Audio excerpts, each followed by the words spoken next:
Adesso parleremo di chiesa, scandali di pedofilia e lo faremo con Jesus Bastante, caporedattore di Redifond Digital, Riccardo Cristiano, giornalista di Domani,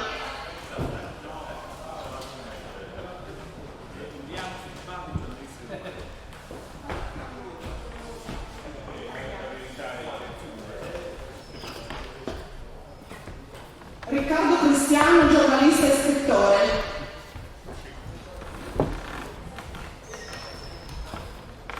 Scusate, ho fatto un piccolo errore, Emiliano Fittipaldi, giornalista di Domani. Vabbè, è uguale. Francesco Zanardi, portavoce Rete l'Abuso. Introduce e modera Nicola Graziani, giornalista e saggista.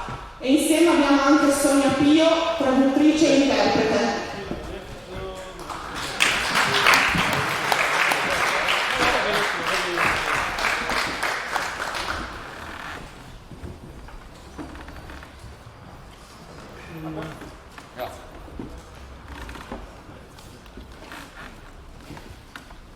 Ci vuole un microfono per la cosa, no?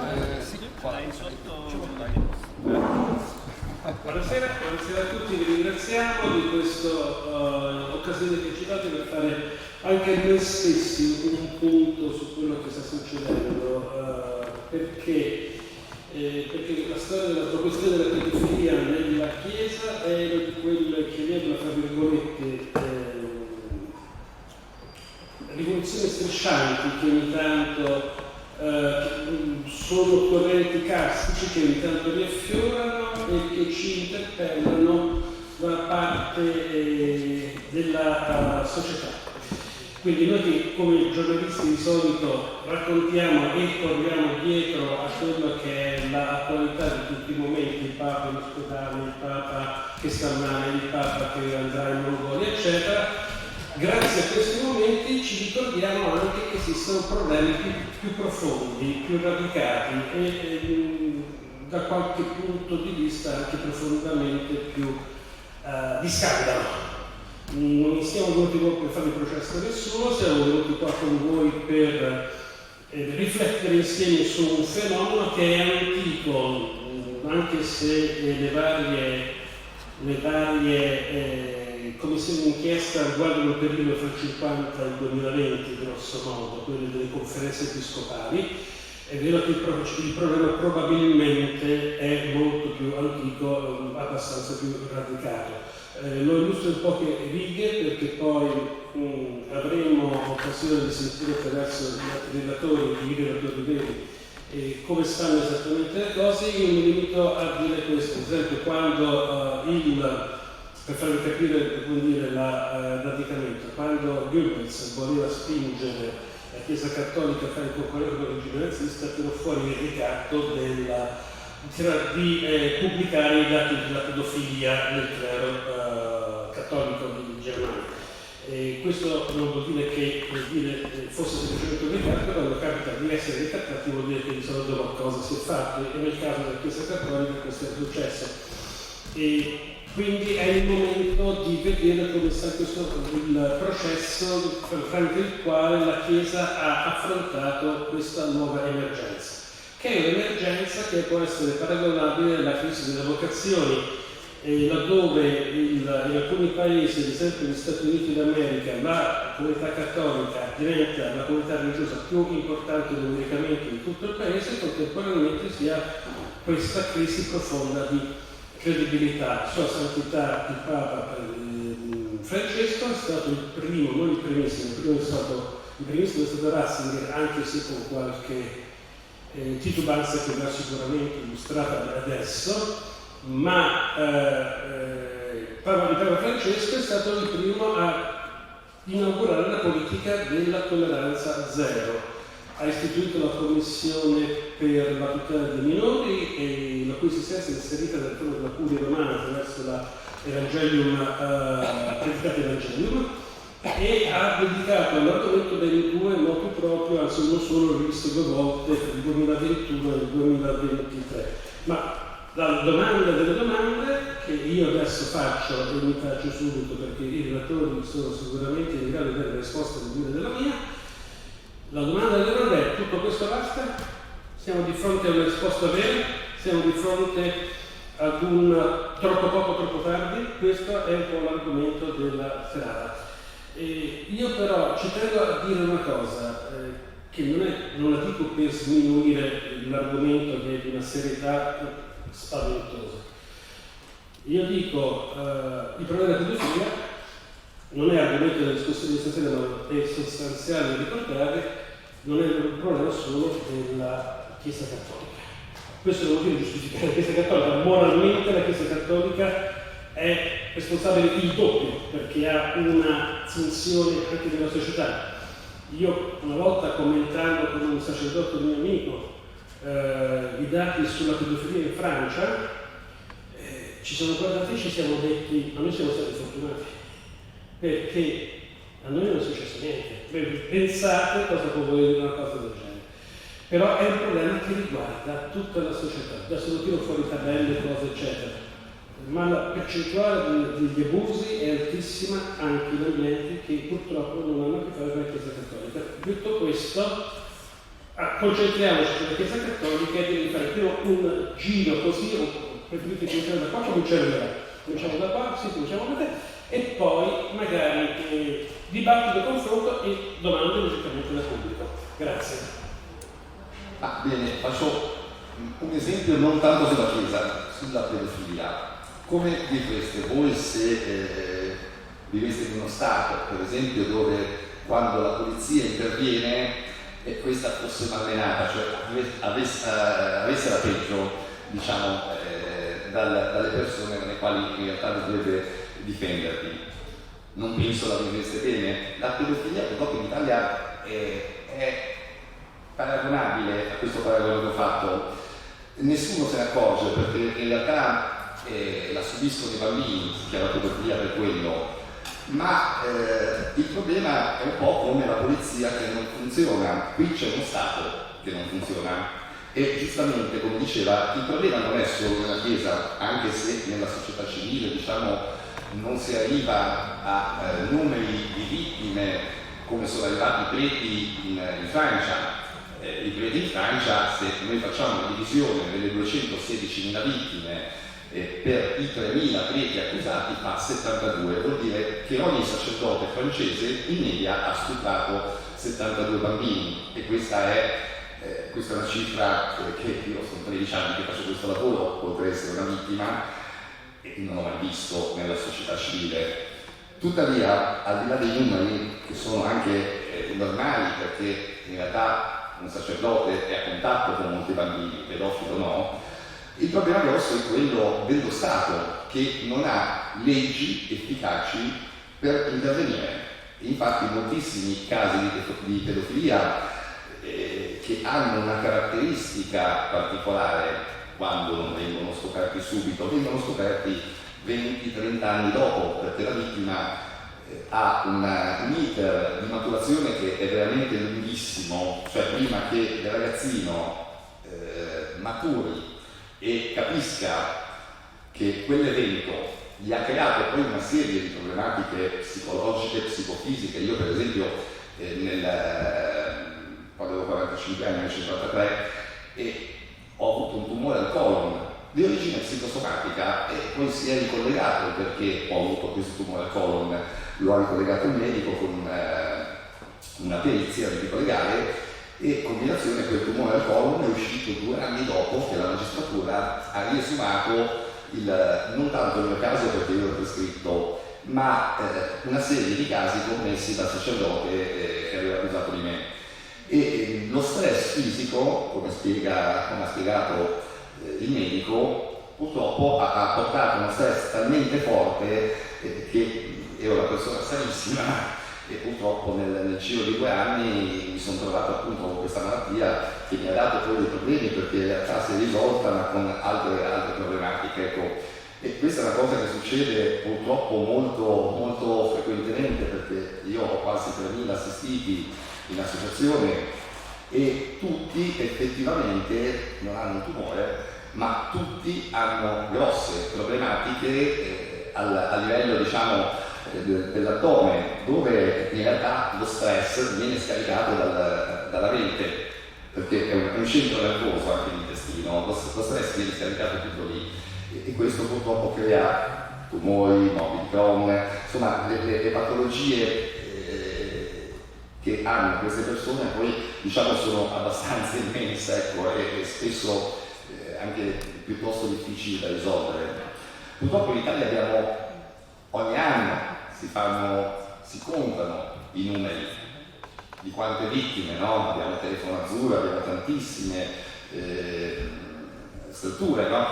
che ci danno i dati, ma non c'è nessuno che metta dei paletti in questi dati. Per esempio anche l'obbligo di denuncia per tutti i cittadini, come c'è in Francia, non è una cosa così strana. Il pedofilo naturalmente non abusa di un bambino che sia un insegnante, anche che sia un insegnante, non abusa il bambino a scuola, lo adestra a scuola e poi lo abusa, cioè lo attira a casa o in qualche luogo dove poi può perpetrare l'abuso. Se ci fosse l'obbligo di denuncia, perché questi atti, queste cose sono sotto gli occhi di tutti, naturalmente servendo la querela di parte, un estraneo che si accorge, che ne so, io faccio l'insegnante, mi accorgo che il mio collega porta regalini e bambini a scuola, ogni tanto li porta a casa con delle scuse, è un ragionevole dubbio, se io potessi denunciarlo, non potrei fare prevenzione. Invece questo in Italia è impossibile. Noi stessi come associazione, quando abbiamo le vittime, perché tante vittime non se la sentono, hanno paura perché diciamo sia per lo stress al quale vanno incontro, sia proprio per la paura anche di dire questi fatti e spesso non denunciano, e noi non abbiamo modo di bloccarli. Noi abbiamo mandato un mese e mezzo fa circa un elenco di 480 pedofili attivi in Italia alla Procura Generale della Repubblica. La Procura ha ricevuto, non hanno neppure acquisito i dati, eppure sarebbero, diciamo, dati da acquisire per fare un controllo, per fare prevenzione, che noi non possiamo farlo, no? Per vedere se questi soggetti che noi segnaliamo sono già recidivi. Quindi, diciamo, insomma, la cosa più semplice da fare, no? La prevenzione. Invece qui la prevenzione praticamente non esiste, no? Abbiamo le varie leggi, però per esempio abbiamo il certificato antipedofilia, che è una legge che è stata introdotta in Italia, una norma europea, quindi è stata introdotta in tutta Europa. In Italia è stata introdotta con una particolarità: non lascia fuori i preti, lascia fuori tutto l'ambiente del volontariato. Ora provate a mettervi nella testa di un pedofilo che magari è già recidivo, quindi parliamo di persone dichiaratamente pedofile, no? Di cui non ne abbiamo dubbi. E bene, il pedofilo recidivo sa che non può andare a insegnare nella scuola, per esempio, e dove va a cercare di credere?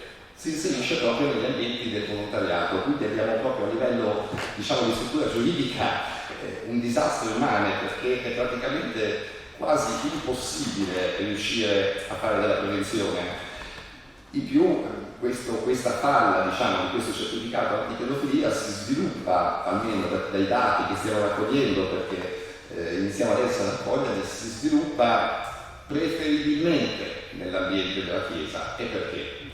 Perché nell'ambiente della Chiesa la Chiesa è sempre stata, lo è ancora oggi, timorata dello scandalo, e quindi nell'ambiente della Chiesa se ti beccano è più facile che il parroco ti manda via ma non ti denuncia, mentre se ti beccano mentre fai l'allenatore, che ne so, al campo di calcio del comune, lì è molto più probabile che tu venga denunciato. Quindi diciamo tutto questo sistema crea delle dinamiche davvero assurde, e il fatto anche che l'Italia è l'unico Stato d'Europa che ha lasciato, perché in 13 anni lo scandalo, noi teniamo conto che è iniziato 13 anni fa, cioè nel 2000, quando dagli Stati Uniti poi è iniziato a uscire anche in Europa. Benissimo, lo Stato italiano è l'unico che in 13 anni non ha fatto niente e attualmente ha dato carta bianca alla Chiesa, cioè attualmente i vescovi che hanno coperto i preti pedofili sono gli stessi che giudicano i casi di pedofilia all'interno della Chiesa, no? Perché la struttura poi è questa, la struttura avviene purtroppo a livello locale nelle diocesi, cioè presso gli sportelli diocesani che appunto raccolgono questi dati ma non li comunicano, e lo ha detto apertamente il cardinale Zuppi, il presidente della CEI, non saranno comunicati all'autorità giudiziaria, cioè verranno gestiti internamente. Emiliano l'ha scritto sul suo giornale, purtroppo anche in questo meccanismo, che è già grave per il fatto che questi crimini non vengono comunicati alla magistratura, ci siamo trovati decine e decine di casi di vittime che vanno agli sportelli diocesani. Agli sportelli diocesani spesso vengono corrotti chiaramente con 25.000 euro, che vengono dati però non per aiutare la vittima, anche perché il danno non vale 25.000 euro, no, vengono dati dietro un contratto di riservatezza tra le parti, cioè vengono dati al fine che non si dica il nome del prete, cioè che la vittima stessa sia vincolata a non poter rompere quel contratto, a non poter dire quel prete mi ha stuprato. E capite che questo non è sicuramente un sistema, ecco, a mio avviso risolutivo. Negli altri paesi si è messa in moto la politica, si è messa in moto, abbiamo Jesus. In Spagna non si è messa in moto la politica come in Italia, ma si è messa in moto la magistratura, cioè la Procura Generale spagnola, davanti allo scandalo e alla classe politica spagnola che non voleva intervenire come l'Italia.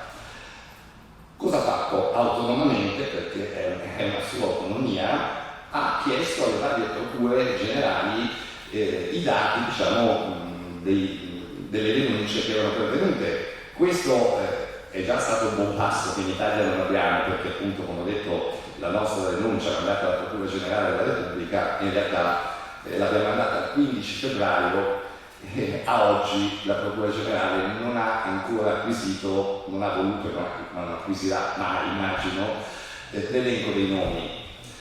In Spagna appunto questo ostacolo non c'è stato, tant'è che poi l'indagine della magistratura, per quanto fosse anche superficiale in un certo senso, ha attivato tuttavia una discussione politica. In Italia invece questo non avviene.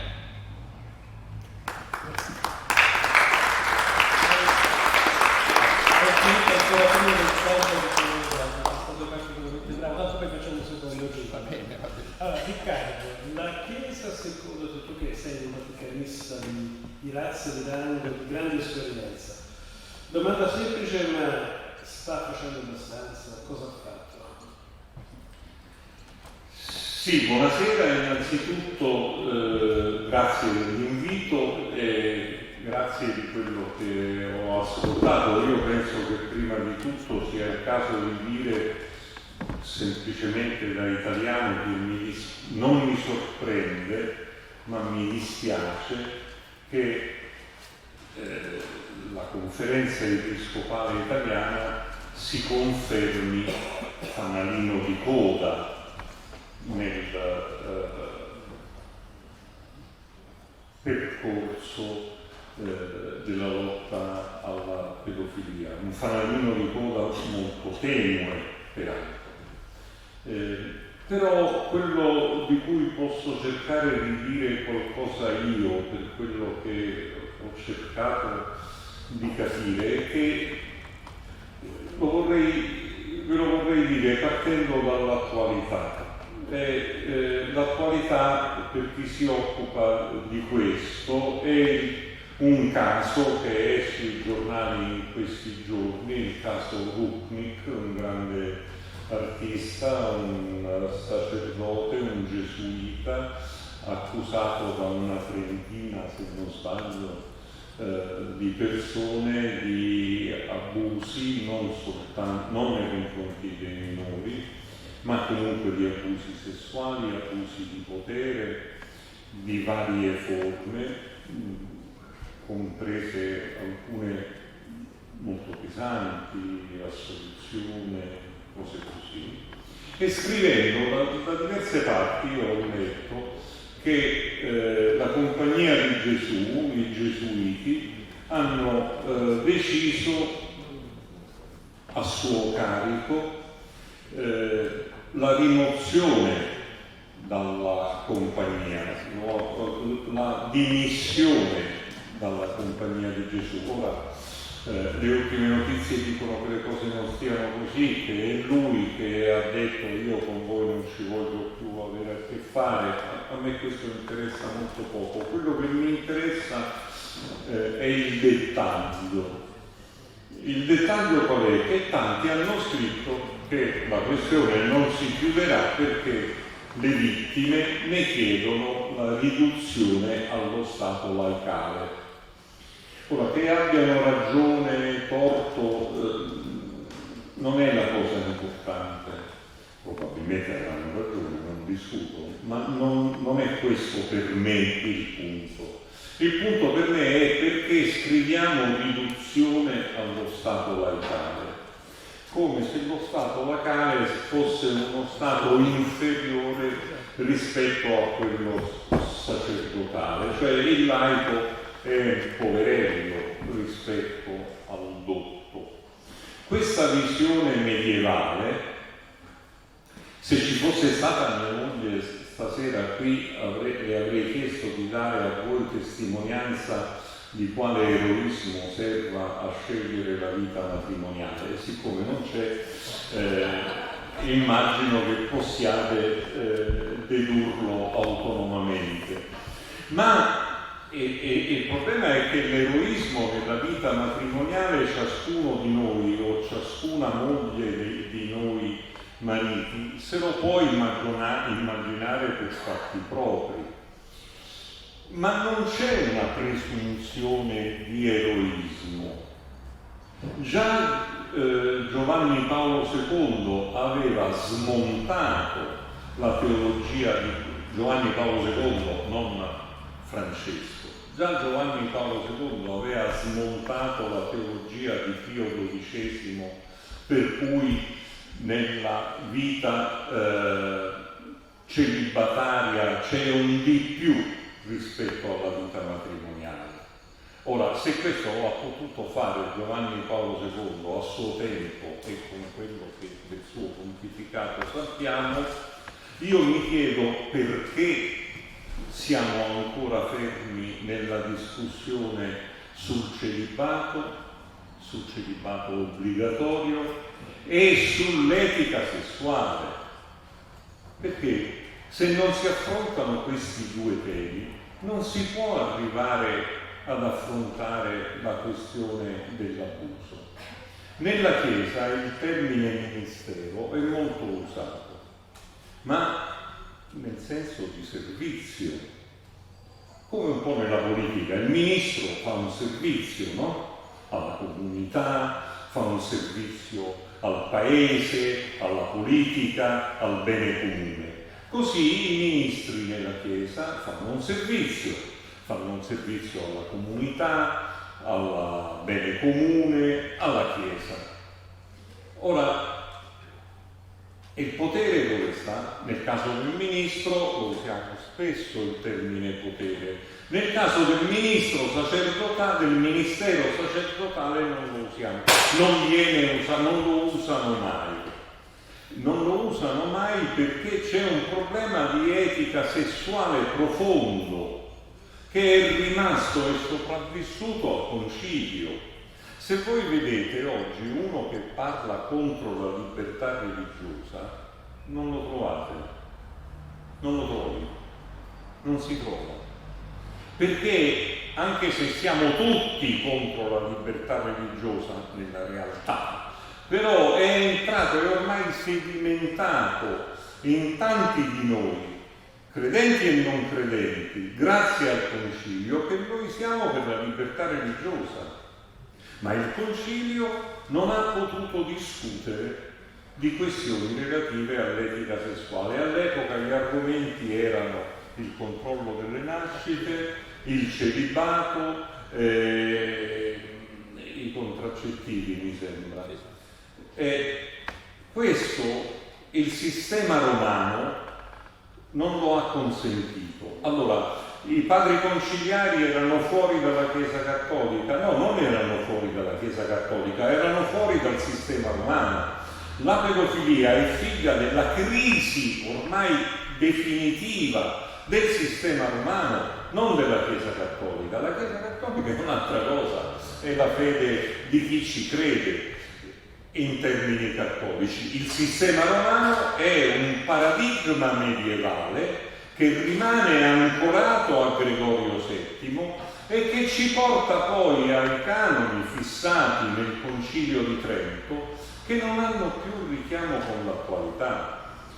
E il prete sposato in un piccolo centro di campagna ai tempi del concilio di Trento poteva creare un problema per il potere che esercitava il prete in una società medievale. Oggi, se il prete è sposato in un piccolo centro, crea un problema perché si può occupare meno dei problemi dei parrocchiani, mica peraltro non c'ha nessun ruolo di potere da esercitare. Quindi il problema va affrontato a partire dalle sue fondamenta, e le sue fondamenta sono un'etica sessuale malata, per cui il sesso è un problema. E se il sesso è un problema, è chiaro che poi esce fuori una dimensione sessuale problematica, malata. L'altro problema è quello relativo al Concilio di Trento, e cioè la formazione seminariale. Al tempo la formazione seminariale fu un'inclusione, non fu una scelta sbagliata. Oggi è una scelta fuori dal mondo, e mettere queste persone fuori dal mondo per farle rimanere nel sistema romano. In tutto il mondo noi dobbiamo insegnare a essere credenti cattolici nello stesso modo, con lo stesso paradigma, ma questo non è possibile. Il mondo è diverso, noi siamo nell'epoca moderna, alcuni dicono nella postmodernità. Io sono un anti-postmoderno, quindi spererei di no, però mi pare di sì. Ma insomma, comunque sia, non siamo più nel Medioevo. Questa cultura seminariale a me per primo me lo indicò come problema, non uno come me, un laico interessato a questo mondo, ma un credente molto coinvolto in questo mondo, padre Sorge, direttore della civiltà cattolica al tempo dello scandalo, mi disse: il problema si risolve se si risolve il problema dei seminari. Allora, l'altro punto che questo non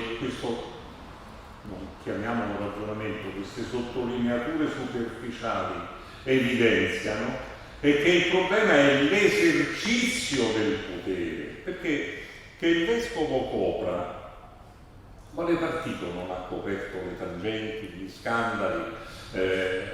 Tutti coprono. Quando c'è qualcosa che non va, tutti hanno la tendenza a coprire. Ma perché c'è stato un boom? Se c'è stato, perché non mi pare che dopo le tangenti siano diminuite. Joseph Ratzinger, nella sua lettera agli irlandesi, sosteneva, a mio avviso, che la liberalizzazione dei costumi,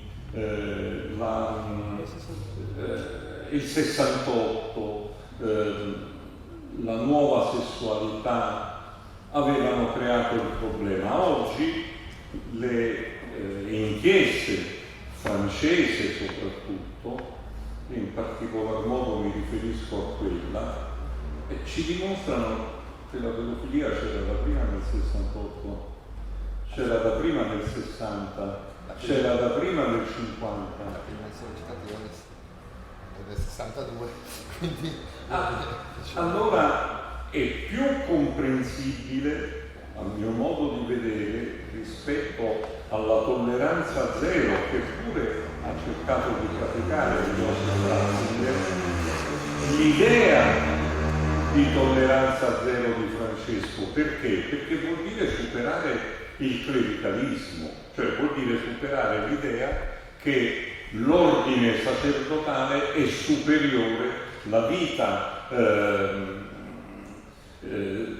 con la vocazione alla castità è superiore alla vita dei coniugi, e quindi si può prendere in considerazione l'ipotesi in una chiesa non più clericale di preti sposati, di suore sposate. Non si potrà prendere per lo stesso motivo, perché è un ordine completamente diverso, in considerazione il problema del sacerdozio femminile. No, quella è un'altra cosa. Ma la questione della sessualità, del potere e del clericalismo in buona parte derivano anche da questo. Allora a me sembra che questa della polemica nei confronti del mondo clericalista e di quelli laici che abbracciano il clericalismo. Io una volta dovevo fare un dibattito in parrocchia, chiedo conferma dell'ora e mi dicono dobbiamo chiedere al padrone di casa. Dico, chi è il padrone di casa? Voi parlate con Gesù Cristo?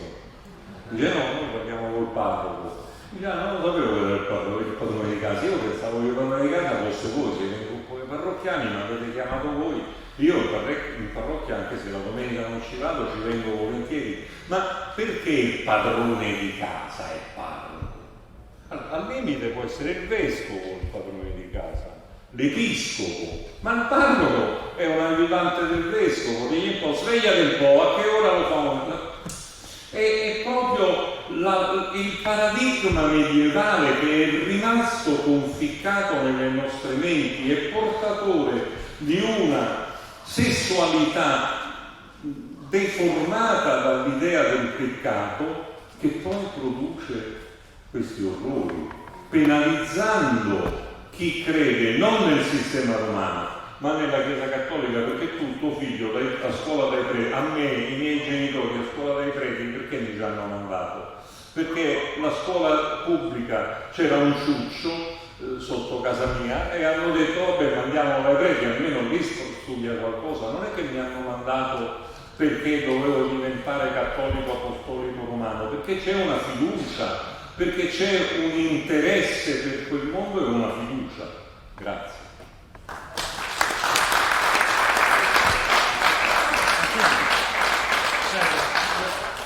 È questione di potere, è questione, banalizzando, di matrimonio dei sacerdoti, o è questione anche di una Chiesa che è stata troppo a lungo trionfante dopo il 1989 e alla quale adesso si presenta un po' il conto da parte della storia? Buon pomeriggio, scusi per il mio spagnolo, sta Sonia qui per aiutarmi. Io credo che la pedofilia è una tragedia, è un orrore, è uno scandalo globale, non solo per la Chiesa, ma speciale per la Chiesa perché la Chiesa è una istituzione globale, non ha avuto otra istituzione similare nel mondo, nella storia, che ha affacciato culture, civilizzazione, che tiene il potere assoluto sulla vita, sulla morte, sulla vita eterna. Dice che devo fare per venire al cielo, per non condannarmi, tutto questo. Io credo che il vero problema non è tanto la questione sessuale, credo che la Chiesa ha un problema più forte con tutto quello che tiene a che vedere con il sesso, ma il vero problema per me è il potere assoluto. Io sono, come prete, o vescovo, cardinale, un supereroe, un uomo, una donna, che sta per encima del bene e del male. Eso permette che quando succedono orrores, escándalos, tragedias come la pedofilia, la istituzione senta per principio la tentazione di non pasa niente. Yo no tengo que dar explicación a nadie. Sono una istituzione divina, non mi equivoco, non cometo errori. Il potere en mi opinión, el gran escándalo, la gran ragione di che succeda la pederastia e también abuso de potere, abuso contra contra le suore, eccetera, eccetera. Yo quería parlare più della situazione in mi país, in España, perché creo que la Chiesa española con la italiana tienen cosas similares. Somos due paesi tradizionalmente cattolici, non fu la riforma luterana, non abbiamo musulmani, in Spagna sì, in realtà. Però siamo i due grandi paesi cattolici. Chiesa e poder político han estado íntimamente ligados. En España, los últimos, la segunda mitad del siglo pasado, con una relación íntima con el Estado Nacional Católico, el régimen de Franco. ¿Cuántos casos de pedofilia puede haber en España? Sinceramente, después de 24 años laborando, escuchando muchos casos, los protagonistas siempre son las víctimas, no lo sé. Es más, creo que es imposible que nessuno sepa nunca cuántos fueron. ¿Por qué? Per esa estructura de poder, ese matrimonio entre el poder político, el poder judicial, al menos en España, y el poder religioso, que impide que se rompa la libertad, que haya transparencia, que haya cuidado, que no se piense que las víctimas algo habrán hecho o son un problema entre homosexuales. No, es un problema de poder absoluto, de gobernar la vida, el cuerpo y la mente y el alma de personas a las que debemos cuidar. El único pecado que Jesús no perdona en el Evangelio es cuando habla de abusar a los niños. Dice que más le valdría tirarse con una piedra de molino al río. Es el único pecado que Jesús no perdona. Y yo creo que eso es algo que como creyentes, yo soy creyente, tenemos que afrontar como iglesia. Volvemos a España. ¿Es necesario traducir? ¿Tutto chiaro? Wow. ¿Cuántos casos de pedofilia son en esta chiesa española? No lo sabemos. La Conferencia Episcopal acaba de hacer un informe, 978 víctimas. 4 volte menos sulla investigazione che la propria Conferenza Episcopale ha commissionato a unos abogados, Cremades Calvo Sotelo, propiedad de personas relacionadas con el Opus Dei, y cuya cifra conoceremos presumiblemente dopo el verano. Las indagaciones giornalistiche hablan de un número mucho más grande. Y las asociaciones de víctimas, siguiendo el ejemplo de Francia, el ejemplo francés, parlan di mezzo milione di possibili vittime. Mezzo milione, lo parlábamos antes, parece mucho, pero non è tanto. Perché? En nuestra tradizione spagnola, yo parlo della sessione spagnola, perché? Perché abbiamo avuto 40 anni di dittatura franquista, così, in cui lo Stato di bene nazionale cattolico, la Chiesa ha avuto tutto il potere e nessuna responsabilità.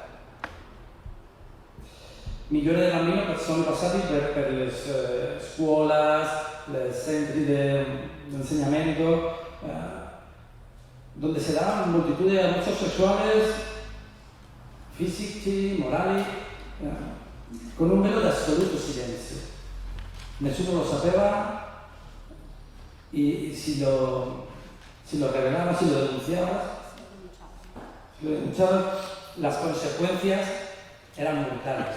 ¿Qué hacía la Chiesa? Supongo que en Italia también. Cuando surgía un escándalo, la prima respuesta era, en España se dice, lavamos los... en casa propia. La segunda respuesta es, ojo, lo que tú estás diciendo, el daño que tú, víctima, estás haciendo a la Iglesia, a toda la Iglesia, por el error de una sola persona. E lo terzo, trasladare al preti all'usatore a molti lugares sin informar al vescovo de qué había sucedido. Otro lugar en la España, la América. Acabamos de ver el escándalo en Bolivia. Muchos de los preti abusadores habían abusado ya en España. Fueron trasladados, transferidos a Bolivia, a Perú, África. Es una historia por contar. Scusi. Yo quiero parlare di due casi, rápido. Un caso aconteció en 2014, el caso Romanones, no sé si lo sapeva, una víctima... In questo caso di cui parla è avvenuto nel 2014, il caso Romanones. Un gruppo di religiosi comandato por un sacerdote romano, è conosciuto in Granada nel clan di Romanoni, una vittima, Daniel, che scrive al Papa Francesco contando su tragedia. Il Papa le scrive e le anima a denunciare. Hay una denuncia. En ese momento es la prima volta en la que la Iglesia española reconoce que existe un problema de abuso. Es más, la Iglesia española existía un protocolo di lavoro en su seno, all'interno de la Chiesa, desde 2010. La gran mayoría de los obispos españoles no sabían que existía. Lo supieron cuando nosotros publicamos ese protocolo 5 años después. È chiaro questo passaggio? Ecco, diceva che praticamente all'interno della Chiesa spagnola esisteva un protocollo che stabiliva come ci si doveva comportare nel momento in cui veniva individuato un caso di abuso sessuale. E stranamente i parroci, i sacerdoti non sapevano neanche dell'esistenza di questo protocollo. Una investigazione civile, un'istruzione modello, il giudice al finale della istruzione, dopo l'istruttore, 12 preti accusati. Nel processo sono stati accusati 12 preti. Ma in questo momento un improvvisato cambiamento del fiscale, se non viene il fiscale, il magistrato, un magistrato dell'Opus Dei, di pronto dei 12 implicati sono uno, il resto aveva, come si dice, prescritto. Era prescritto. Gli altri casi erano dato. Un acusado de 12. 11 pasan a ser testigos de la defensa. ¿Qué sucede? 12 diventano testimoni della difesa. La víctima è declarata culpabile e è obbligata a abonare i costi del giudice, 50.000 euro. Chiaro? Quindi la vittima è diventato improvvisamente il colpevole e ha dovuto versare 50.000 euro per dovuto pagare i costi legali. La víctima recurre al Tribunal Supremo que le condona la deuda y le dice algo más. Dice, si hubieras solicitado la revisión de todo el proceso, seguramente hubiéramos condenado al sacerdote. Quindi sostanzialmente si rivolge al Tribunale Superiore, alla Corte Superiore e a quel punto gli si condona il debito, ma gli si dice che se avesse deciso di revisionare, sottoporre a revisione l'intero processo, a quel punto probabilmente la situazione sarebbe stata inversa. Ma no es el caso cerrado, caso chieso. ¿Quién informó al Papa dopo? Questa è la prima informazione. La vittima non è vittima, il prete è innocente. Chi è il Papa Francesco? recibió en Casa Santa Marta a los 12 presos, les pidió perdón y siguen a día de hoy siendo sacerdotes. È chiaro questo passaggio? Forse è meglio tradurlo.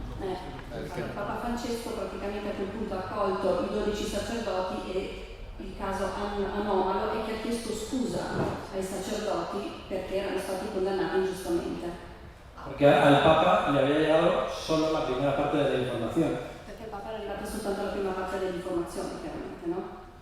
Hoy, por fortuna, Daniel está casado, tiene 2 hijos, ha rehecho su vida, pero para la Chiesa española es el caso evidente de que no todos los casos, hay víctimas que mienten. Eso es lo que piensan. El segundo caso hablamos después porque me estoy... Sì, bisogna tagliare. Grazie.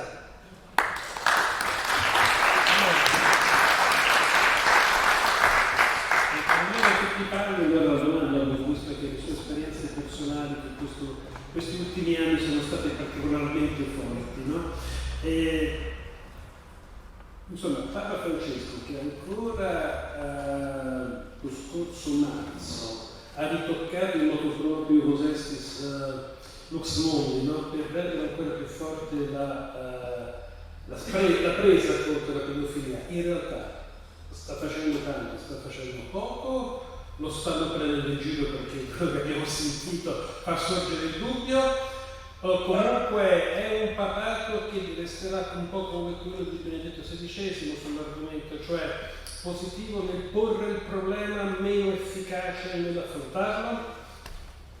La terza che hai detto, nel senso che Francesco, prima di lui Benedetto e poi Francesco hanno indubbiamente il merito che Giovanni Paolo II, a cui non possiamo dare a Giovanni Paolo II, cioè quello di aver posto pubblicamente la questione della pedofilia ecclesiastica.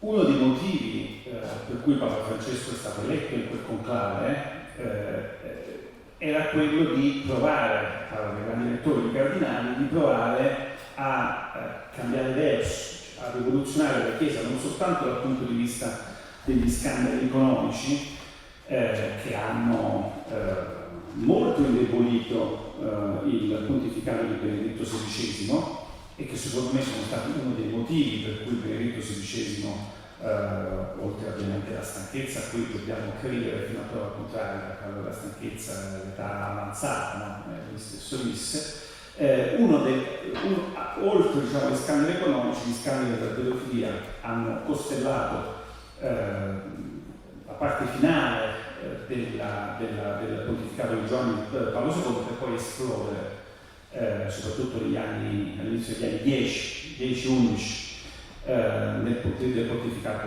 di Ratzinger nella sua fase finale. Quindi i grandi elettori hanno chiesto a Francesco, lui si è posto subito a noi ovviamente, a noi laici, ai cattolici, al popolo della Chiesa cattolica, io sono un agnostico, come colui che avrebbe rivoluzionato tutto e che avrebbe fatto, c'eri tu prima, una politica di tolleranza zero. Questa politica è stata fatta davvero, a parte ovviamente il motu proprio? Io penso di no. Nel senso che secondo me questo Papa, forse non lo sappiamo, non conosciamo veramente anche dentro gli equilibri fragili interni al Vaticano, quindi non ho la certezza che quello che sto dicendo, la sensazione che ho sia verità assoluta affatto.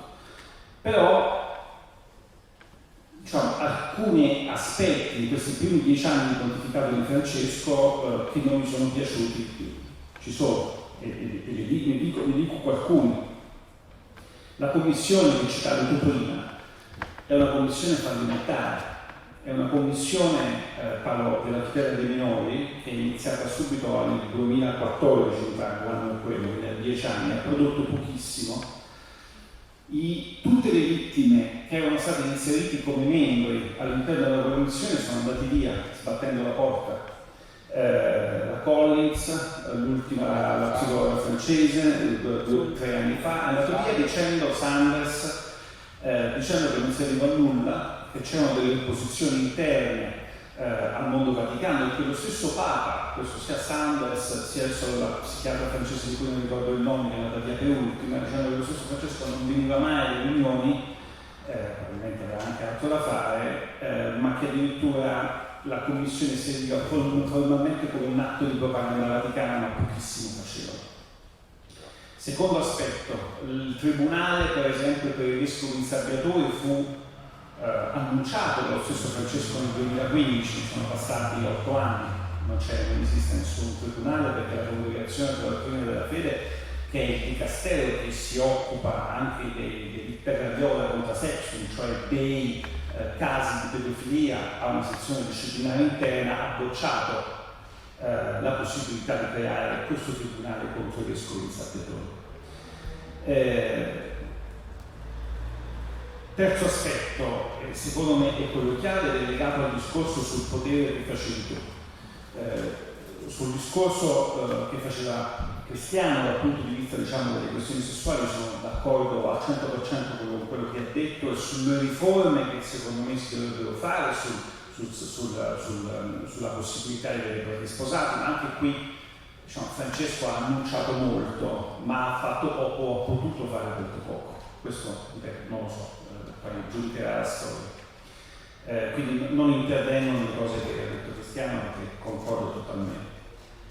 Nella gestione del potere, quindi nel predicare bene, razzolare, secondo me non benissimo, ci sono alcuni esempi che vanno fatti a livelli, secondo me, un po' più alti della gerarchia vaticana, cioè anche il caso di Rupnik che dicevi tu prima, e ne hai raccontato una parte importante, c'è un'altra parte che non viene raccontata, poi faccio complimenti alla cronista Federica Turni, che è la mia cronista di domani, che è quella che ha tirato su il caso a livello nazionale, perché ha intervistato alcune suore che dicono di essere state abusate da Rupnik. Rupnik è un gesuita, è uno dei teologi più famosi, forse oltre ad essere un straordinario artista, un mosaicista straordinario, ed è una persona che Papa Francesco conosce molto bene, ed è una persona che era stata condannata nel 2020, perché internamente qualcuno aveva fatto delle denunce ed era stato condannato.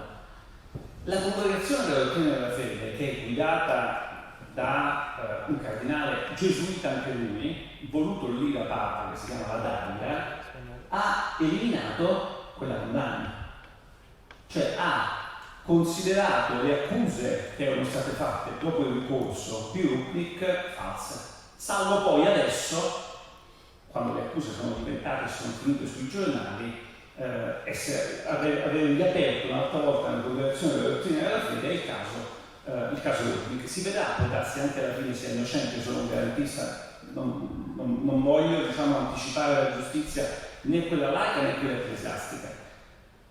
Però c'è un aspetto inquietante in questa vicenda, perché la Dalia, cioè il mondo di Francesco, già in passato, non in passato 20 anni fa, 4-5 anni fa, aveva in qualche modo rappresentato, secondo me, una cultura del silenzio rispetto agli abusi. Faccio 2 esempi, perché, diciamo, li ho raccontati io insieme a Giuliano Foschini su Repubblica, sull'Espresso, e adesso su Domani, invece, con un giornalista francese.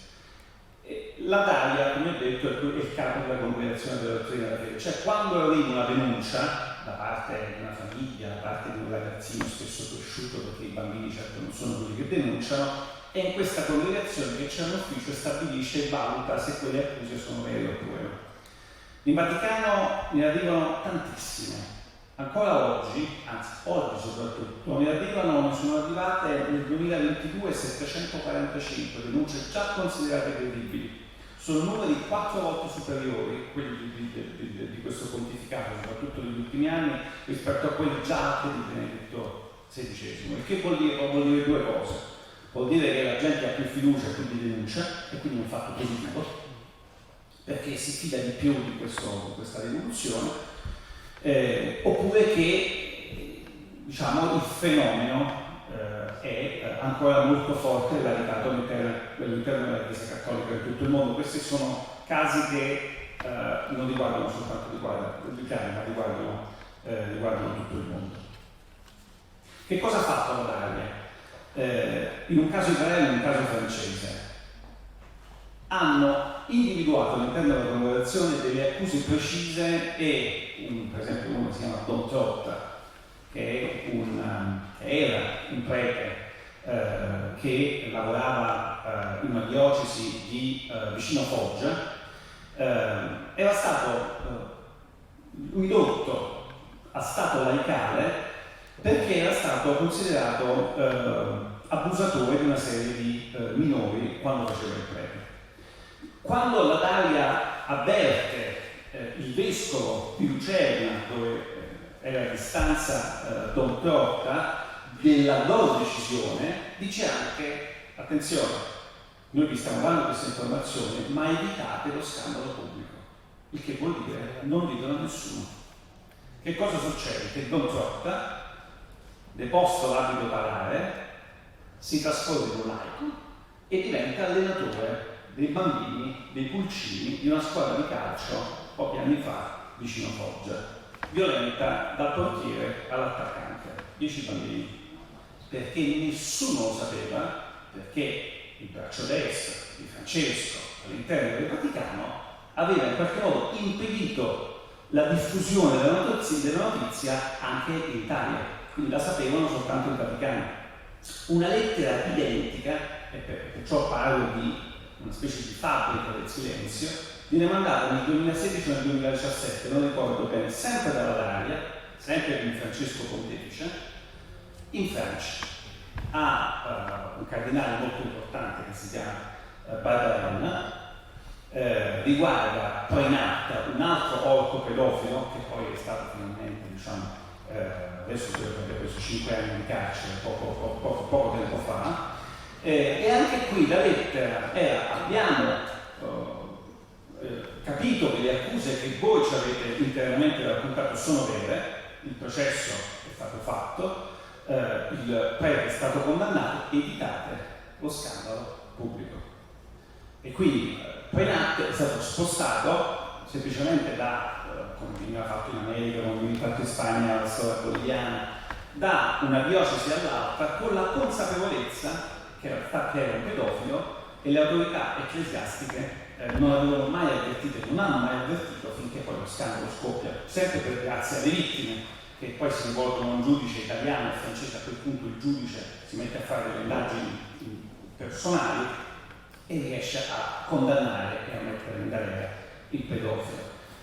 Anche sulla storia di Doninsoli, secondo me, ci sono delle responsabilità. Non si può, la giustificazione che spesso viene data, come nel caso di Granada, è che il Papa fosse mal informato, cioè il Papa non sa, oppure sa soltanto una piccola parte della verità. Questa storia che vi ho raccontato di Dalia sa, l'abbiamo pubblicato nelle lettere, e pochi giornali italiani hanno ripresa questa vicenda, i giornali spagnoli in Francia sì.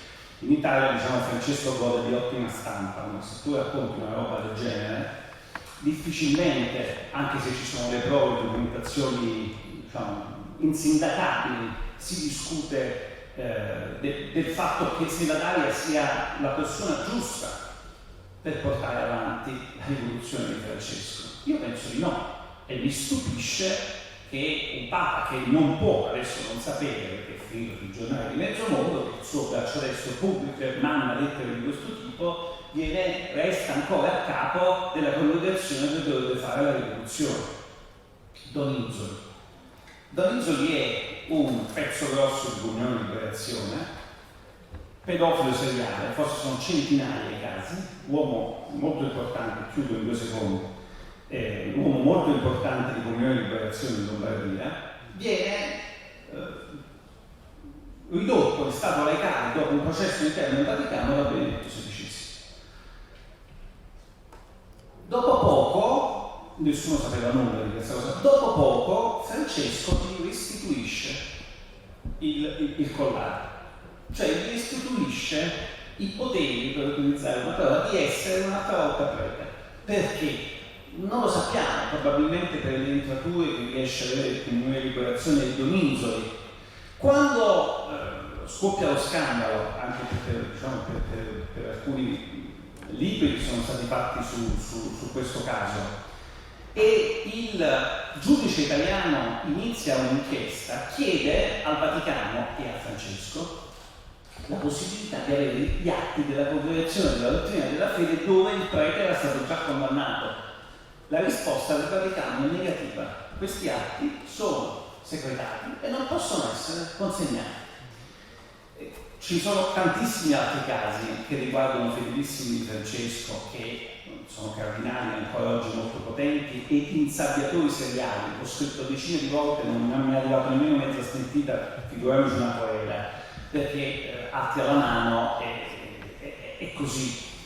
Il punto è che se tu vuoi fare una rivoluzione, e diciamo noi laici o i fedeli ci devono credere, tu devi essere il primo che in qualche modo devi interpretare personalmente una tolleranza zero. L'impressione è che fa un po' chi figlia e chi figliassi, nel senso, se sono persone della sua cerchia, allora difficilmente quelle persone verranno toccate.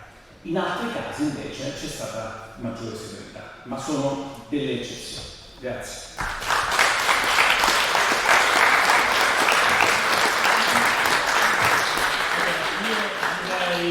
Vista anche allora, vedo che il pubblico è estremamente interessato, quindi un peccato lasciarlo deluso magari anche con degli interrogativi che economici. Darei 2 minuti a testa se vogliamo aggiungere qualche cosa e poi se siete d'accordo prendiamo anche qualche domanda, perché ho l'impressione che sia l'argomento particolarmente sentito, quindi è un peccato, ripeto, di andare a casa chi è venuto qua stasera senza avere la possibilità di intervenire e dire qualche cosa. Se vuoi possiamo anche fare direttamente le domande al pubblico.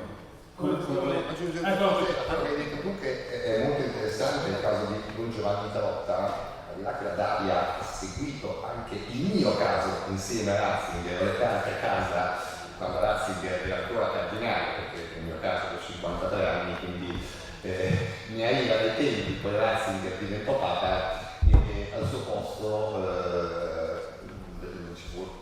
venne messo la Dalia. Il caso di Tarotta è esemplare. Tu l'hai citato, e appunto io parlavo prima di questa segretezza, no? Di questi sportelli diocesani, di queste denunce fatte alla Chiesa che però non vengono comunicate alla magistratura, e quello che ha detto Emiliano è assolutamente essenziale, perché capite che lì è successa la stessa cosa, per molto meno, cioè non per paura di dirlo al magistrato, no, per non sconvolgere i cattolici, cioè i fedeli. E vedete cosa è successo? Quest'uomo, io seguì il caso perché la rete d'abuso aveva appena aperto in quegli anni, quindi diciamo quest'uomo ha stuprato questi 10 bambini, ma in un attimo, non in 20 anni. E poi volevo rispondere ancora a una domanda. Nicola ha detto che non sa quando è iniziata la pedofilia nella Chiesa. Questa è cattiva, sì. Allora, nel 60 d.C. c'è un documento, il primo documento si chiama Didache, e era proprio un documento già sugli abusi sessuali. Poi ce ne sono stati una serie, il più definitivo però è del 1962, poi chiudo con una sola riflessione. Secondo voi, se nel 62 non c'era il problema, perché dovevano fare un documento?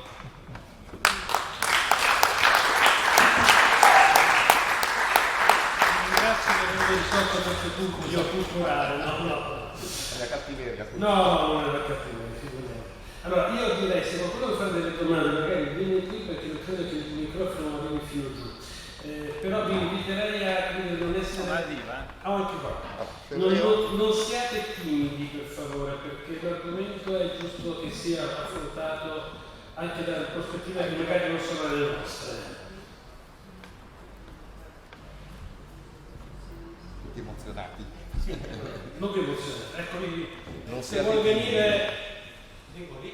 Perché sempre meglio, guardi. Emiliano, forse il tuo microfono puoi fare. Il tuo suo. Allora, anche in Polonia è venuto fuori uno giornalista ha pubblicato una lettera di Wojtyla quando era ancora Cracovia, che chiedeva al cardinale di Vienna, che penso che era Kelly, e gli mandava un prete, anche lì sospettato di abusi, perché aveva bisogno di iscriverlo alla facoltà di psicologia di Vienna. È venuto fuori questo giornalista, ha detto che questa era una frase in codice, cioè quando un cardinale mandava un prete da un'altra parte era perché aveva bisogno di fare gli studi di psicologia, perché in Bologna ha avuto un casino. E un giornalista in uno dei viaggi, in una delle conferenze stampa che fa il Papa quando torna in aereo, gli ha chiesto di questo caso e Francesco ha dato una risposta secondo me allucinante, cioè che a quell'epoca era un fatto di ermeneutica, cioè, e ogni epoca storica ha bisogno della sua ermeneutica. Oggi non possiamo, una frase precisa non mi ricordo, ogni epoca storica ha bisogno di essere interpretata con la sua ermeneutica. Allora io volevo chiedere, non so se a Fittipaldi o a Riccardo Cristiano, non vi dà l'impressione che questo papato è un papato molto ambiguo? Cioè, vi chiedo questo, come mai per esempio sull'industria delle armi o su questioni sociali, in Argentina dicono che lo fa perché lui in fondo è un peronista, o sulle questioni della povertà, no, della povertà, e lui è così duro, ma perché? Io mi sono chiesto, ma che risposta è? Cioè, e per quanto riguarda le armi non c'è nessuna ermeneutica, cioè l'industria delle armi è sacra, ma perché invece dal punto di vista, non so se è chiara la domanda, cioè dal punto di vista sessuale invece il Papa di Fino in una conferenza stampa dice che è questione di ermeneutica. Grazie.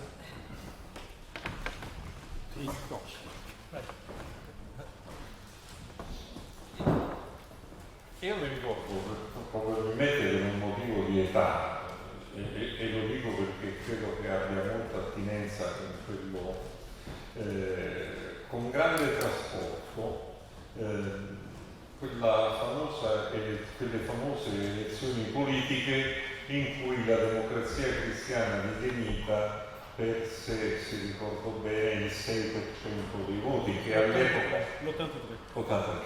sembrava un tracollo. Qui 6% oggi è diventato niente, no? A quel tempo perdere il 6% era un fatto impensabile. Il lunedì sera ci fu un dibattito in televisione tra Bossi e De Mita. Bossi, che era il vincitore, disse che bisognava risolvere il problema di quello, di quell'altro, il nord, l'occupazione, tante cose.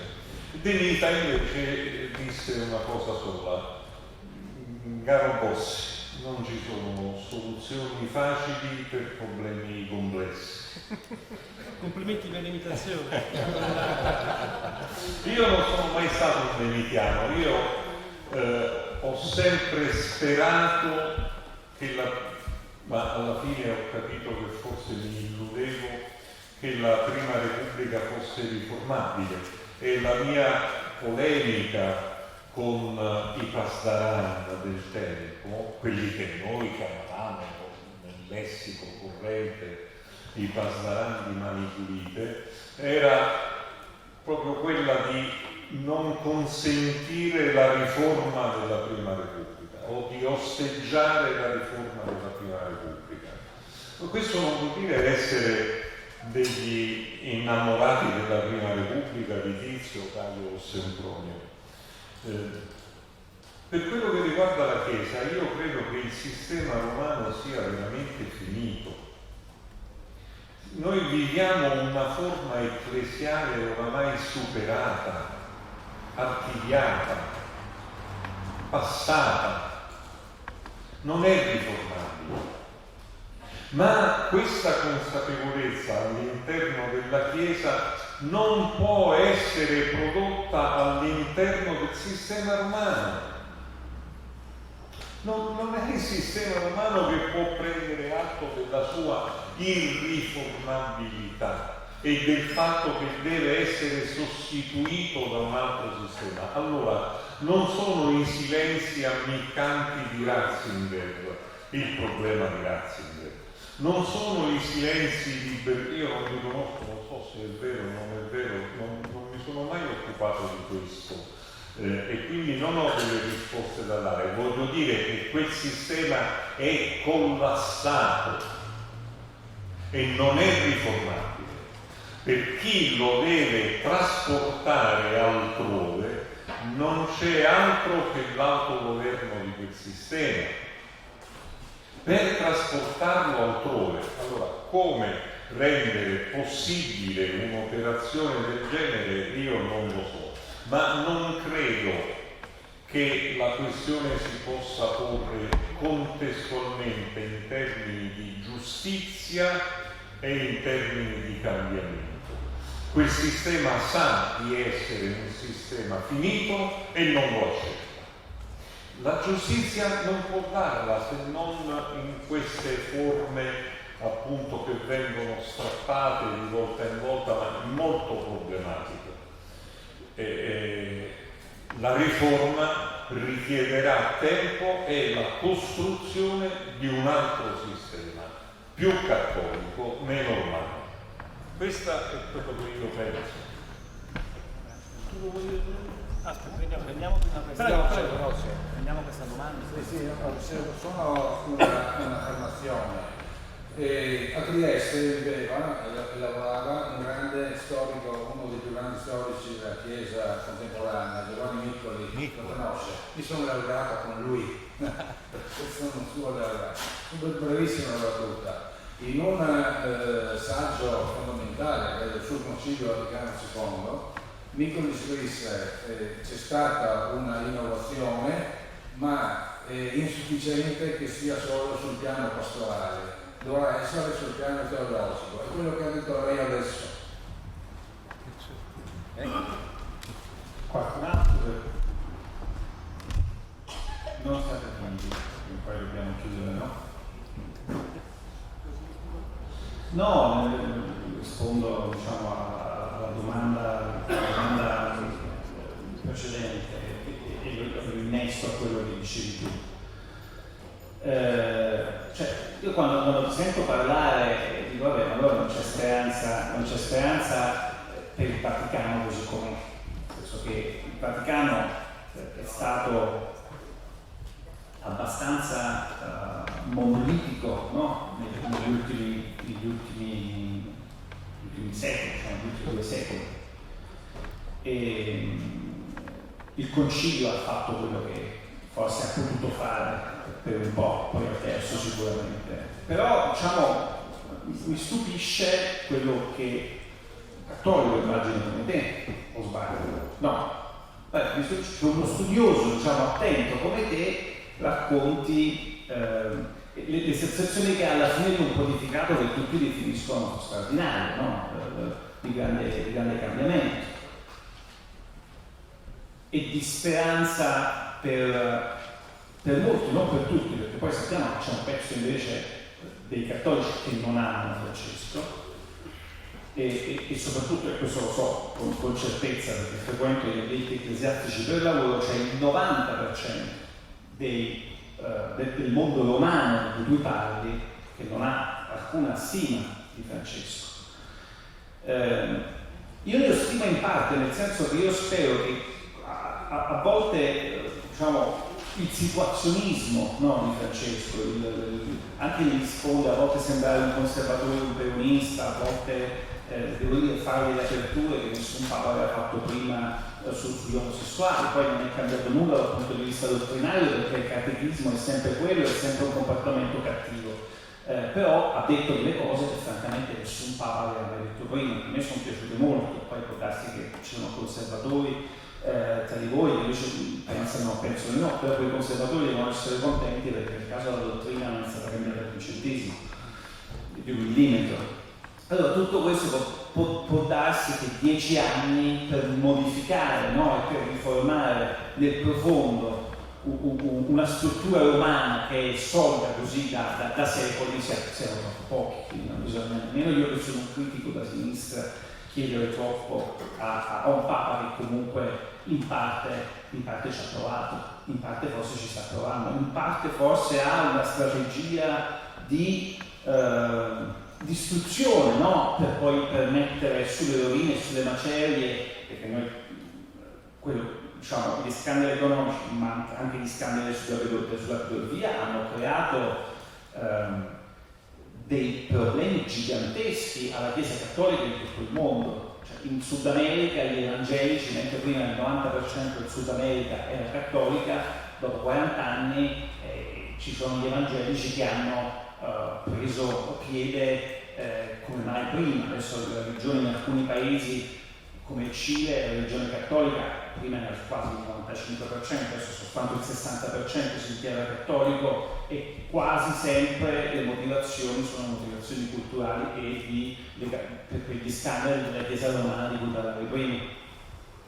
Però per tornare a alla domanda su Giovanni Paolo II, è chiaro che sulla pedofilia, per tornare al tema di questa serata, ci sono oggi sensibilità diverse rispetto a 40, 50 anni fa. Anche un critico come me, noi viviamo nel mondo, no? nel posto che la storia ci ha segnato, saremo dei matti a dire che, no? Anche a livello laico, anche a livello di, non soltanto a livello ecclesiastico, certamente la sensibilità è cambiata. Giovanni Paolo II ha responsabilità gravissime su tante altre cose, quindi adesso non voglio sul caso Mattieri, esatto. Ma il punto è, a me ha stupito per esempio, e poi mi taccio, come il Papa ha gestito il caso cileno, che è quello di cui c'è. Il caso cileno c'è il re dei pedofili, chiamano così, che si chiama Carabina, che è un prete di Santiago, che è uno che è considerato una specie di santo e che il Papa conosceva benissimo perché era arcivescovo a Buenos Aires, quindi non può dire di non conoscere quella storia. È un caso molto simile che ha toccato Francesco direttamente, perché è stato insabbiato per anni da uomini che poi Francesco ha promosso nel C9. Il C9 è il gruppo di cardinali che deve gestire insieme a Papa Francesco la Chiesa universale. Dentro, diciamo, questo consesso c'era uno che si chiama Errázuriz, cardinale di Santiago e grande protettore di questo pedofilo per tantissimi anni. Questo pedofilo aveva un altro protettore, si chiama Balos, e Balos nel 2015 o nel 2016 è stato promosso vescovo di Osorno. Da chi? Da Papa Francesco.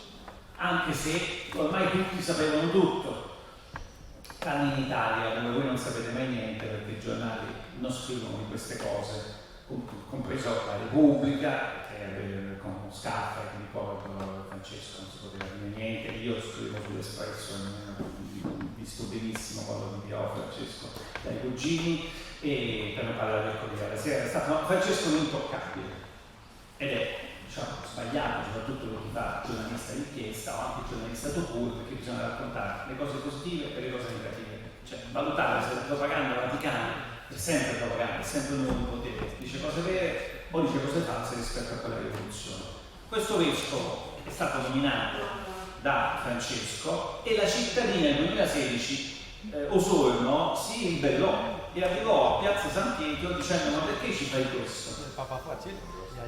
E il Papa disse, molto incazzato, come lui, perché lui poi ha un carattere forte a volte, disse: voi non capite niente, vi state facendo fregare dai politici di sinistra che stanno manipolando lì a Osorno i racconti che vengono fatti dalle vittime, è tutto falso, io continuo nella mia direzione. Datemi una prova. Poi le prove erano talmente tante che dopo 4 mesi, ho fatto un libro su questo, che secondo me qualcosa è servito, si chiama Lussuria, dove raccontavo questa vicenda intervistando anche decine di vittime. Lui è dovuto tornare indietro chiedendo scusa, dicendo come sempre: scusate, però non è colpa mia, mi hanno informato male, quindi no, lui sapeva tutto. Quindi c'è su Giovanni Paolo II quando espone su se stesso, una, lo dicevi tu perfettamente perché non mi ricordo, una protezione di casta, perché la Chiesa è talmente debole in questa fase che da un lato io credo nella sua sincera volontà di provare a fare pulizia, ma la sporcizia è talmente tanta e tocca tutti che essere sempre sinceri rischia di distruggere tutto e di non lasciare più niente, ma l'unica possibilità di ricostruire è questa, cioè fare una pulizia reale e profonda, se no non c'è speranza. Yo sí quiero ser un poquito optimista. Empezando por ahí, en Chile, yo no lo había visto nunca. Francisco es el primer papa que reconoce que se equivoca. No sé si. Y lo que hace es pedir la dimisión de todos los obispos chilenos. Todos los obispos de Chile presentan la dimisión. Naturalmente, el obispo de Osorno se va de Osorno. Y ahí empiezan a cambiar algunas cosas. Yo creo que Francisco, una de las cosas que tiene en estos 10 años es que, tal vez no nos parezca importante desde fuera, pero es el primer papa que ha dado las cartas, ha abierto el juego. ¿Cómo se dice? Ha aperto le carte. Se puede hablar de cualquier cosa ahora. Hace 10 años era impensable hablar de curas casados sin que te llamaran cualquier cosa, la situación de los homosexuales en la iglesia, que todavía queda muchísimo por hacer, ni siquiera se había planteado. Francisco es un enamorado de los procesos, él habla de generar procesos, caminos, abrir caminos por los que todos podamos transitar. La esperanza es esa. Mi lamento es que tal vez llegamos tarde, porque vivimos en una sociedad en la que los críticos, los creyentes críticos, hace tiempo que nos fuimos y ya no queremos participar en la institución. Ese es mi gran problema, pero creo que Francisco está intentando abrir canales, no aportar una sola solución, pero sí que podamos hablar con normalidad de temas que antes eran impensables. Y respecto a la pederastia, sí que es verdad que yo creo que desde el caso Spotlight, antes del caso Spotlight, todos los obispos que tuvieran responsabilidades en el año 2002, todos han tenido que tapar algún caso, por lo que decía Francisco en el vuelo, que siempre se hizo así. No es justificable, pero es verdad que todos tienen fantasmas en el armario. ¿Sí? Quindi diceva tu volevi essere ottimista, ma il fatto che Papa Francesco effettivamente in un certo senso ha avviato un processo quasi innovativo, no? Il fatto di riconoscere dove è sbagliato, di riconoscere che bisognerebbe eliminare dei sacerdoti, quando poi però solo parzialmente alcuni vescovi vengono effettivamente deposti dai ruoli che occupano.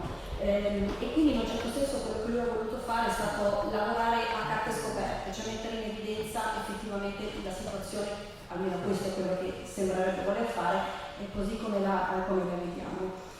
Forse però un po' tardi, nel senso che i credenti, i fedeli effettivamente ormai non credono più nell'istituzione, non credono più nella Chiesa in quanto tale. E quindi questo già adesso con il caso Spotlight nel 2002 è più evidente che la Chiesa sta avviando un processo, lui il Papa Francesco è colui che vuole avviare i processi, che vuole iniziarli, ed effettivamente questa è la situazione nella quale ci si trova, con una certa incertezza però effettivamente. Beh, allora, io direi che è il momento giusto per salutarci. Aggiungo una sola cosa personale. Il problema secondo me di Papa Francesco non è quello che mi racconta. Quando tu citavi la stampa, il difetto della stampa, lo dico perché è il vaticanista del mestiere, è che lo hanno, ed è stato, forse un po' ci gioca anche lui, chiuso in un santino, cioè il Papa simpatico, un po' come Giovanni XXIII quando il Papa nel sorriso, che era vero, ma era anche, come dire, umiliante, perché Giovanni XXIII il Papa che poi prendeva la lettera diceva si fa il concilio e chi scappava per mezza parola di scomunicato ipso facto, quindi tanto sorridente non era, anche lui, no? E lo stesso vale per Papa Francesco, il che rende la figura di Papa Francesco secondo me difficilmente comprensibile alla fine, perché se noi facciamo il Papa che si mette il sombrero, non tanto per fare delle immagini che esistono, il Papa che dice delle cose simpatiche, Papa che prende schiaffoni sulla mano la pellegrina cinese che osa tirare un po' la corda, è tutto vero per carità, ma non è questa mai l'essenza di un pontificato. È come quando Giovanni Paolo II era detto che il Papa chiedeva sempre scusa, per carità, era vero ed era importante, no? Usare il vesi, no, eccetera. Però è riduttivo. E questa è una delle grandi responsabilità, secondo me, della mia categoria Copertello. Quando io scrivo, e ce n'è materia che è sicuro tantissima, delle analisi, anche della politica internazionale del Vaticano, che è una materia che è sicuro veramente importante e interessante, ma anche delle crisiologie, eccetera, non gliene importa a niente a nessuno. Scrivo che il Papa ha dato uno schiaffone a una pellegrina troppo entusiasta, state tranquilla che ripara tutto il mondo. E questo secondo me è una cosa che alla fine distrugge l'immagine e anche la volontà di indicare la strada di Papa Francesco. Ho detto, io non posso che ringraziarvi perché siete stati veramente partecipativi, è stata una bellissima serata. Vi invito veramente a riflettere su questi argomenti e sul travaglio della Chiesa Cattolica, perché è vero tutto quello che abbiamo sentito, non dimenticate mai che è una fase di soul searching, se si bene, cioè la Chiesa Cattolica in questo momento si trova costretta, o almeno nei suoi ambienti più sensibili, a capire cosa deve fare, cosa vuol fare e permettetevi, tenendo le vittime, su questo bisogna riconoscere Papa Francesco è molto chiaro, la vittima è il centro della vicenda. Se noi non partiamo da questo presupposto, fra 2000 anni ci saranno 5 giornalisti che continueranno a dire come mai il problema non è stato risolto. Vi ringrazio.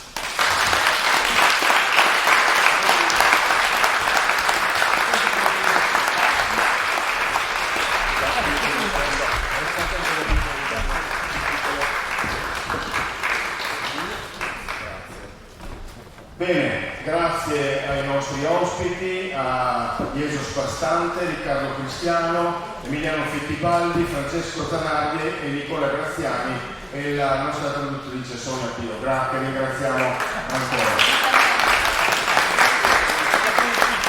Noi vi consegniamo un piccolo omaggio, segno del nostro festival. La particolarità di questo omaggio è che ogni borsina è stata fatta una per una a mano dai bambini delle scuole materne di Rocchi dei Legionari, mentre all'interno troverete un confezione di biscottini e un portapenne che è stato realizzato con i vecchi banner del nostro festival, quelli che sono passati di moda ma non vengono buttati via, vengono appunto riciclati facendo questi portapenne e quindi anche realizzati da una sartoria solidaria. Io vi ringrazio ancora, grazie della vostra presenza, grazie al pubblico e mentre lasciamo i nostri ospiti a lasciare il palco sul bisticcio delle parole, fra pochi minuti consegneremo il premio dedicato a Daphne Caruana Galizia a Floriana Gulfon e quindi avremo